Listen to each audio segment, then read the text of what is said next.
Welcome to the RCA school 11th class. Physics की class हमारी चल रही थी, जिसमें हमने विमाओं के बारे में हमने काफ़ी कुछ पढ़ लिया था, विमा निकाल ली थी। विमाओं से हम भौतिक राशियों की सूत्रों की जांच करना, जो कि हम पढ़ चुके थे, एक दो क्वेश्चन भी किए थे। आज हमारा जो टॉपिक है जो इसकी तो वो है विभिन्न भौतिक राशियों के मध्य संबंध निकालना। ठीक है, यानी भौतिक राशियों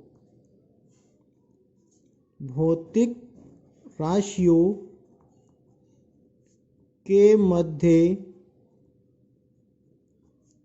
संबंध, भौतिक राशियों के मध्य संबंध स्थापित करना, भौतिक राशियों के मध्य संबंध स्थापित करना, ये हमारा टॉपिक है।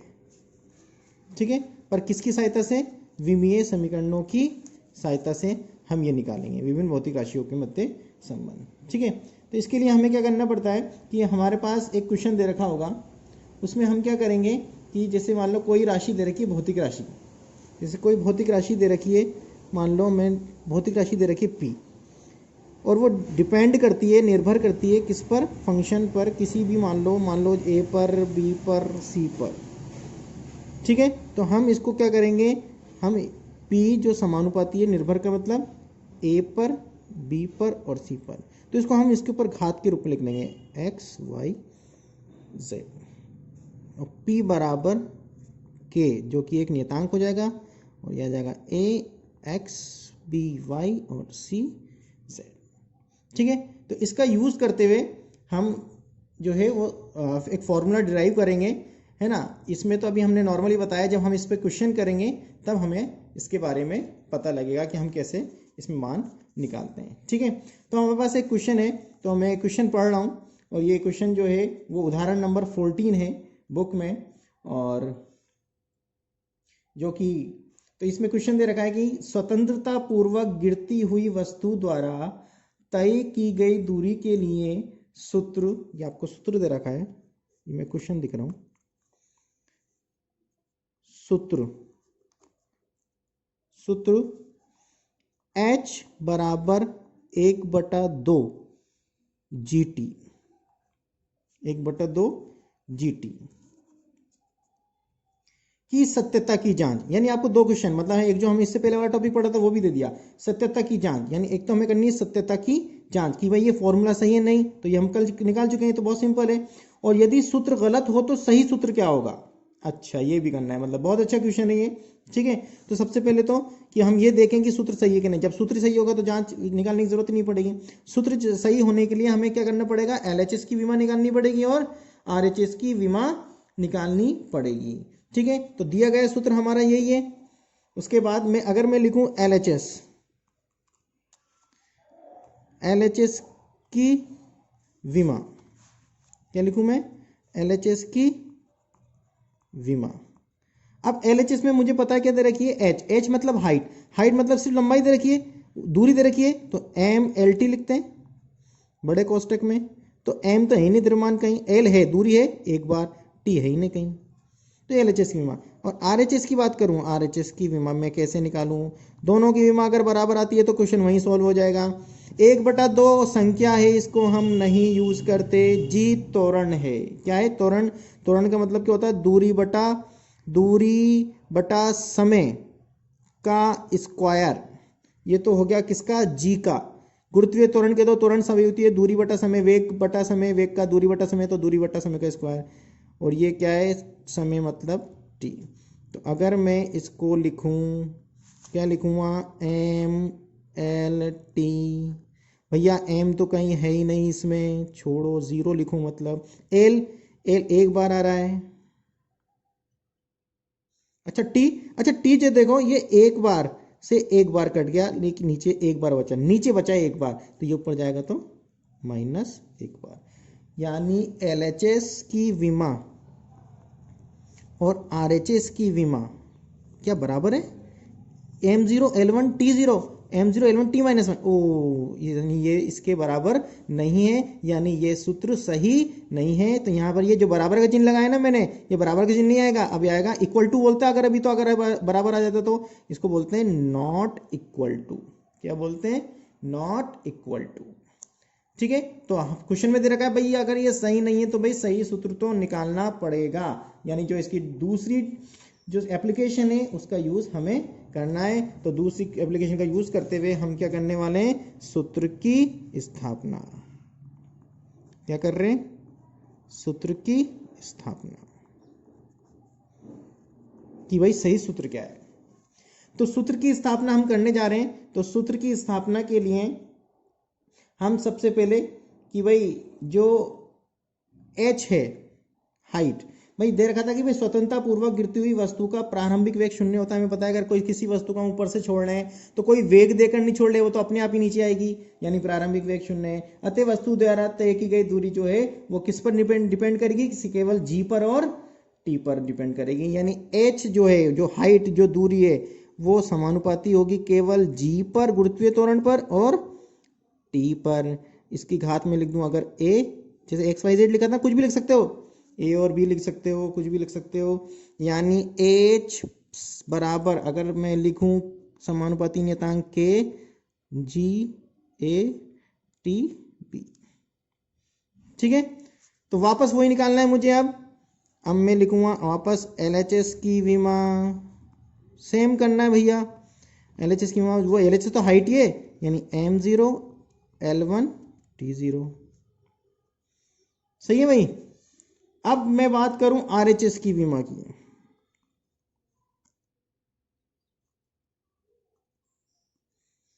RHS की विमा जो कांस्टेंट है उसको छोड़ दो, वापस गुरुत्वीय त्वरण, गुरुत्वीय त्वरण की अभी आपने निकाली थी भैया, क्या आई थी? ये आई थी गुरुत्वीय त्वरण की m0 l1 d minus one. RHS की पूरे की आई थी क्या? नहीं, लेकिन ये नहीं लिखनी है, तो पूरे की आई थी RHS की। हमें तो सिर्फ किसकी लिखनी है? गुरुत्वीय त्वरण की लिखनी है, यानी l1 t माइनस टू, यही आएगी बस, l1 t माइनस टू। और इस पूरे पे घात कितनी लगा दूं भैया? ये g के ऊपर a है, तो यानी g का ही तो लिखा है, यानी पूरी घात a। फिर क्या लिखूं? फिर लिखूंगा t, t तो है ये, t मतलब खाली समय, यानी m भी नहीं है, l भी नहीं है, पट्टी है, एक बार है भैया, और इसके ऊपर घात कितनी लग रही है? b लग रही है। ठीक है, तो ये इक्वेशन हो गई हमारे पास। अब इसको सोल्व कैसे करूं भैया? सोल्व में देखो कैसे करूं, m इन तीनों दोनों का यूज कर रहा हूं मैं। देखो अब ध्यान से देखना घातों को कैसे सोल्व करते हैं। 0, इधर भी 0, तो भैया 0 का गुणा a से करता तब भी 0 आता, 0 का गुणा b से करता तब भी 0 आता, तो इससे तो कोई फर्क ही नहीं पड़ रहा। L1, इधर 1 है भैया, 1 का गुणा a से, a आ गया भैया। इधर आ जाओ L पे 0, अरे भैया 0 आ गया, 0 तो छोड़ो, 0 है तो सिर्फ क्या आएगा? t की बात आओ -2a, ये -2, इसका गुणा ऐसे, घात के ऊपर घात होती है तो गुणा होती है, 1 का गुणा b से प्लस का, अब ये क्या आएगी? प्लस, बीच में प्लस आएगा, ध्यान रखना इन दोनों के बीच में, मतलब इन घातों को जब सोल्व करेंगे तो 1 उल्टी b, इसकी घात आ गई। अब मैं क्या कर दूंगा? दोनों LHS और RHS की विमाओं की क्या कर दूंगा? तुलना। क्या कर दूंगा भैया? तुलना करता हूं भैया। तुलना करूं तो मैं क्या पाऊंगा? देखो देखो देखो क्या पाऊंगा? LHS की विमा m0, इधर m0 भैया, बात ही नहीं करनी है ही नहीं। L की विमा यहाँ a, L की विमा यहाँ a, इधर L की विमा 1, तो a बराबर 1। इधर आओ T की विमा -2a प्लस b, इधर आओ t की विमा कहाँ है भैया? 0। इसको सोल्व करूं, -2a बराबर -b, इधर जाएगा तो माइनस से माइनस कट जाएगा। अगर मैं बात करूं और इसका मान रख दूं 2, इसका a का मान रख दूं 1, ये a का मान यहाँ से, तो कितना आएगा? b, यानी b बराबर कितना आ गया? a और b तो ली थी अपन ने घाते हैं, a और b का ही तो मान निकालना था यहाँ, बस v बराबर 2 और ये बराबर 1। तो आ गया हमारे पास सूत्र। हमारे पास सूत्र क्या आ गया भैया, हमारे पास आपको सूत्र दे रखा था, हमारे पास देखो ये लास्ट h, तो हमारे पास सूत्र आ गया लास्ट में h बराबर k। अब यह सूत्र देखो, वैसे k का मान हमेशा, मतलब इस सूत्र में हम इनको क्या चाहिए, 1/2 रखना है, ये 1/2 हो गया। उसके बाद क्या था, g हो गया 1/2 g, और ये a 3 घात, a का मान कितना आया अपने पास, a का मान आया 1, यानी g की घात 1, तो 1 तो लिखते ही नहीं है। उसके बाद क्या था सूत्र में, k की जगह 1/2 आ गया, g की तरह ये g की घात आ गई t, मतलब ये वाला t लिख दिया वापस मैंने। अब b की जगह क्या लिखूंगा, जो b का मान आया, b का मान कितना आया था भैया, 2 आया था, तो क्या हो गया, यानी h बराबर 1/2 gt स्क्वायर, h बराबर 1/2 gt स्क्वायर, ये सूत्र हो गया हमारे पास, यानी ये सूत्र सही है। अब देखो क्या फर्क आ रहा है, ये फाइनल आंसर आ गया हमारे पास। हमने निकाला था, हमारे पास क्या था, h बराबर, हमें क्वेश्चन में दे रखा था ये वाला h बराबर 1/2 जो gt, तो हमने पहले इसकी क्या करी, इसकी जांच करी कि ये सूत्र है सही है कि नहीं। कैसे, LHS और RHS की बीमा निकाली, पर ये दोनों बीमा बराबर नहीं आई तो मतलब सही नहीं है। तो हमें क्वेश्चन में दे रखा था कि भैया अगर सही नहीं हो तो हमें क्या करना है, सूत्र की स्थापना करनी है। तो सूत्र की स्थापना करी, मतलब सही सूत्र निकालना है, तो हमारे पास सूत्र सही आ गया। तो क्या फर्क आ रहा है भैया, यहाँ t पे घात नहीं दे रखी थी 2, टी स्क्वायर नहीं दे रखा था, यहाँ पर टी स्क्वायर नहीं दे रखा था, यहाँ पर टी स्क्वायर आ रहा है, सही सूत्र में है। ठीक है, तो h बराबर 1/2 gt स्क्वायर, ये इसका सही सूत्र है। ठीक है, ये बहुत इंपॉर्टेंट टॉपिक चल रहे हैं। ये टॉपिक वो हैं जो कई कॉम्पिटिशन एग्जाम में काम में आते हैं, पूछे जाते हैं, विमाओं के ऊपर, मात्रकों के ऊपर क्वेश्चन, तो इनको बहुत आराम से करना है। ये बिल्कुल जो है वो बिल्कुल स्टार्टिंग स्टेप्स हैं फिजिक्स की, कि भाई फिजिक्स हम पढ़ रहे हैं तो हमें विमाओं के बारे में डायमेंशन निकालना आना चाहिए, चाहे वो 11th क्लास की बात करें, क्योंकि 11th क्लास आपकी स्टार्टिंग क्लास है, तो यहाँ बेसिक चलेगा सब कुछ। और ये बेसिक ऐसा नहीं है कि बेसिक काम नहीं आएगा, सिर्फ बेसिक ही काम आएगा। ठीक है, असली फिजिक्स जो है वो हम आगे पढ़ते जाएंगे, लेकिन ये वो चीज़ें हैं जो हम फिजिक्स पढ़ रहे हैं तो ये हमें आनी ही चाहिए। अगर किसी को कोई प्रॉब्लम आती है, ठीक है, तो जो मेरे पर्सनल नंबर हैं, मैंने आपको पर्सनल नंबर नहीं दे रखे हों, तो ये मेरे पर्सनल नंबर हैं 8946929419, ये मेरे पर्सनल नंबर हैं। नाम सोहेल सर, फिजिक्स। ठीक है, कोई भी प्रॉब्लम आती है आप मुझे व्हाट्सएप पे पर्सनल में टेक्स्ट कर दें, कॉल कर दें। ठीक है, आपकी प्रॉब्लम सॉल्व कोशिश की जाएगी, प्रॉब्लम सॉल्व की जाए और आपको समझाया जाए। ठीक है, आज के टॉपिक के लिए इतना काफ़ी है, आगे आप पढ़ें, अच्छे से पढ़ें। Thank you.